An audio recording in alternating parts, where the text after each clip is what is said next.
Summer sun scorched the wilderness beyond the unknown expanse. 2 girls moved through the forest with sure steps, although no trails or signs of men were visible to guide their way.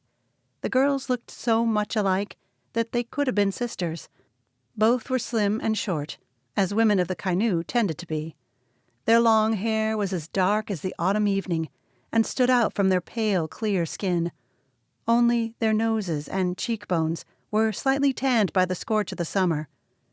The girls were sweating despite only wearing light shoes and belts made of deerskin. From their belts dangled roughly chiseled stone knives sheathed in leather. The Kainuu knew iron, but its use was inappropriate for the task at hand, so they'd been given the stone knives for this age-old tradition, a tradition that dated back a long way, to the gloom of history. Countless girls before them had carried those same knives on the same path that led them now. The girls had both seen 13 summers. As they had each started to bleed, they were now ready to draw blood and reach maturity. Despite their many similarities, the girl running ahead was more heavily built, and her brown eyes shone with a sense of nobility befitting a chieftain's daughter. Even at such a young age, R was used to giving commands and getting what she wanted.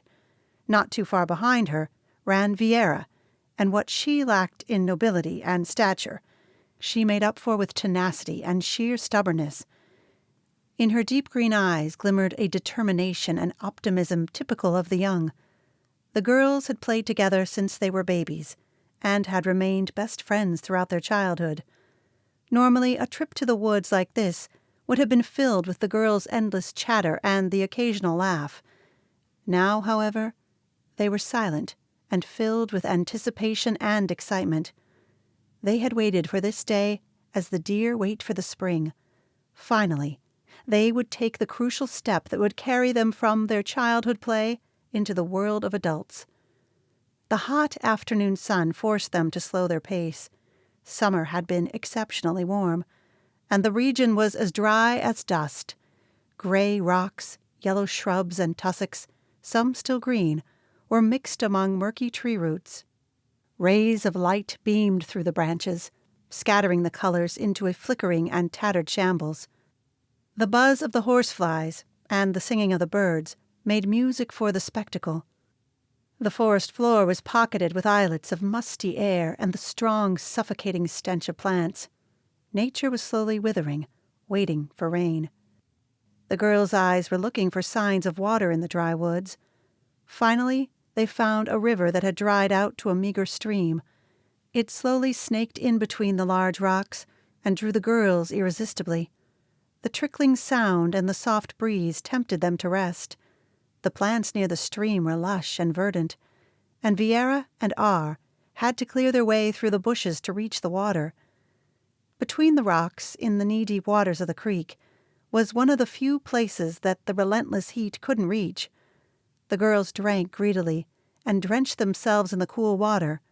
Normally, a hot day like this would have been spent swimming, fishing, and maybe even bickering over who had the larger catch. Now there was no time for swimming, nor would it have been possible in the shallow stream. But something else in the forest was also thirsty. While the girls were drinking, a bear cub emerged from the thicket.